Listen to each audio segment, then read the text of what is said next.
राधे राधे। जय जय श्री राधे। श्री हरिवंश राधा वल्लभ लाल की जय हो। पूज्य गुरुदेव महाराज की जय हो। हरिवंश महाप्रभु की जय हो। सभी संतों हरिभक्तों की जय हो। तो आइए आज हम 2 प्रश्नों का श्रवण करते हैं जो साधकों ने गुरुदेव महाराज से पूछे और गुरुदेव महाराज ने उनका बहुत बहुत प्यारा समाधान दिया। जय हो। जय श्री राधे। तो पहला प्रश्न जो साधक ने पूछा, श्री हितजू के मंगल गान में एक पंक्ति आई है, ज्ञान धर्म व्रत कर्म भक्ति किंकर किए।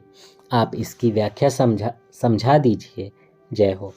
तो गुरुदेव महाराज ने कहा, मनुष्य जीवन का परम लक्ष्य है भगवान चरणारविंद का अनन्य प्रेम प्राप्त करना, प्रभु से प्रेम हो जाना। यही बोध है, यही परम कैवल्य पद है, यही अगाध शांति है और यही पूर्ण कृत्या है। ज्ञान धर्म व्रत और कर्म इन सब का फल है प्रभु के चरणों में प्रेम हो जाना। सो सुखु कर्मु धर्मु जरी जाऊ, जहन राम पद पंकज भाऊ। जोगु कुजोगु ज्ञानु अज्ञानु, जहाँ नहीं राम प्रेम प्रधानु। वह सुख कर्म और धर्म जल जाए जिससे भगवान के चरणों में प्रेम ना हो। जहाँ प्रेम प्रभु के प्रेम की प्रधानता नहीं है, वह योग कुयोग है और वह ज्ञान अज्ञान है। प्रेम के बिना सब साधन बेकार हैं। मथुरा के ब्राह्मण यज्ञ कर रहे थे तो श्री ठाकुर जी उन्हें कृतार्थ करने के लिए उसी दिशा में गौचारण हेतु गए। वहाँ सखाओं को भूख लगी तो ठाकुर जी बोले, हमारे भक्त मथुरा के ब्राह्मण यज्ञ कर रहे हैं, उनके पास चले जाओ और उनसे कह देना कृष्ण बलराम गोचारण हेतु यहाँ आए हैं, उनको भूख लगी है, कुछ भोजन दे दें। ग्वाल वालों ने जाकर उन्हें प्रणाम करके सारी बात कह दी, लेकिन उन ब्राह्मणों ने उनसे बात भी नहीं की।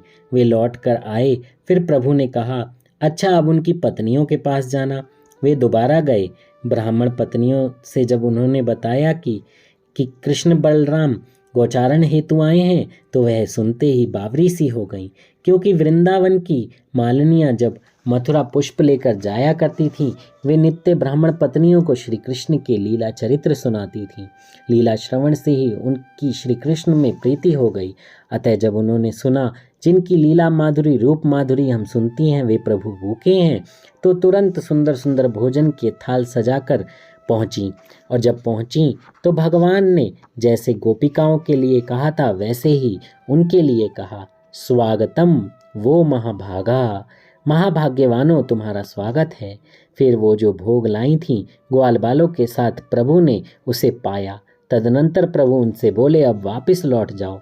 वे बोली, यदि हम अब वापस गईं तो हमारे पति अब हमें स्वीकार नहीं करेंगे, क्योंकि हम उनसे अनुमति लेकर नहीं आई थीं। तब भगवान ने कहा, देवता इस बात के साक्षी हैं, जो मेरी शरण में आता है बड़े बड़े लोकपाल उसकी वंदना करते हैं।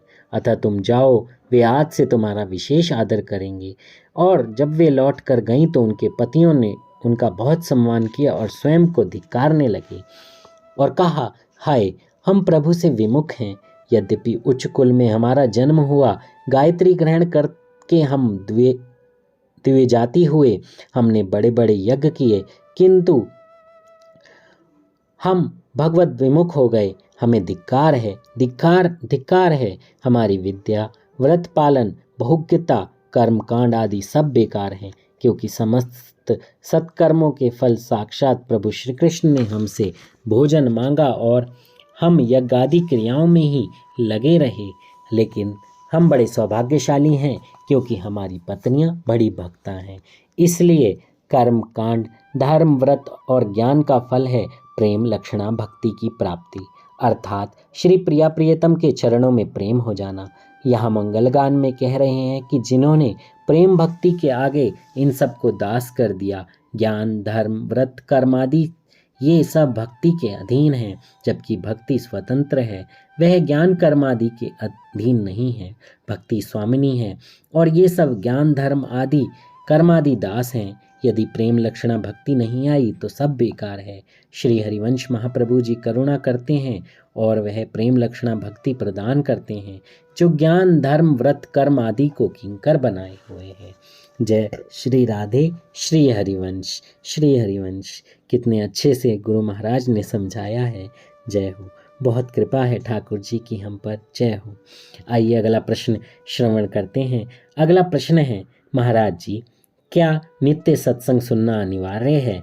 जय हो। ये बहुत प्यारा प्रश्न है और बहुत सारे साधकों के मन में रहता भी है कि हमने आज का सत्संग सुन लिया, कल के सत्संग में भी हमने यही सुना था, गुरुदेव महाराज यही बता रहे थे, अब दोबारा सुने क्या? आगे के सत्संग में भी यही हो रहा है। लेकिन गुरुदेव यहाँ पर बहुत अच्छी बात और बहुत अच्छे तरीके से समझा रहे हैं।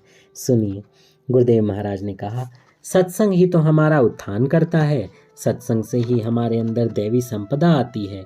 गोस्वामी तुलसीदास जी ने लिखा है, मति कीर्ति गति भूति भलाई, जब जेहि जतन जहाँ जेहि पाई, सो जानब सत्संग प्रभाव, लोकहूँ वेद न आन उपाऊ।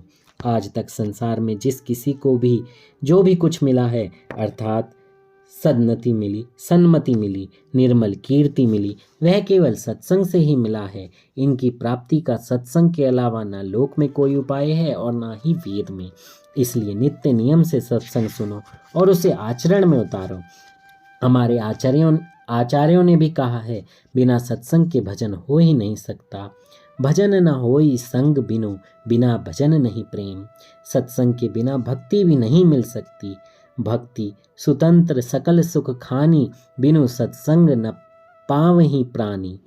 भक्ति तात अनुपम सुख मूला, मिले ही जो संत होई अनुकूला। सब कर फल हरि भक्ति सुहाई, सो बिनी संत न काहू पाई।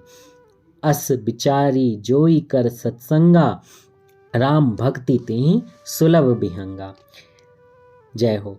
श्री भगवान श्री कृष्णचंद्र जी ने श्रीमद् भागवत में उद्धव जी से कहा है कि सत्संग से मैं अधीन हो जाता हूँ। प्रभु योग, सांख्य, धर्म पालन, स्वाध्याय, तप त्याग, इष्टापूर्त और दक्षिणा आदि से वश में नहीं होते हैं। ना ही व्रत, यज्ञ, वेद, तीर्थ, यम, नियम आदि से। प्रभु तो केवल सत्संग से ही वश में होते हैं, क्योंकि सत्संग सर्वसंग अर्थात समस्त आसक्तियों का त्याग करवाकर प्रभु में अनन्य कर देता है। जो बड़ी बड़ी साधनाओं से धरा स्थिति नहीं आई है, वह क्षण भर सत्संग सुनने से आ जाती है। कितने ऐसे लोग हैं जिनको 20 वर्ष साधना करते हो गए, लेकिन एक भी विकार या संबंध त्यागने की उनमें सामर्थ्य नहीं आई। लेकिन 20 दिन ठीक से सत्संग सुन लिया तो सारे संसार को छोड़ने की सामर्थ्य आ जाएगी। तभी लिखा भी है, तात स्वर्ग अपवर्ग सुख, धरहि तुला एक अंग, तूल नता ही सकल मिली, जो सुख लव सत्संग। इसलिए नित्य निरंतर सत्संग सुनते रहना चाहिए। नाम जप में भी सत्संग से ही प्रीति होती है। धाम निष्ठा, रज निष्ठा भी सत्संग से ही पुष्ट होती है। देखो, सनकादिक भगवत प्राप्त महापुरुष हैं, लेकिन परस्पर यानी तीनों श्रोता एक वक्ता बनकर निरंतर सत्संग करते रहते हैं और निरंतर हरि शरणम जपते रहते हैं। जय हो। हरि शरणम हरि शरणम हरि शरणम। ठाकुर जी की शरण में रहिए, नाम जप करते रहिए, गुरुदेव का आशीर्वाद लेते रहिए, गुरुदेव को सुनते रहिए और भगवत मार्ग पर चलते रहिए।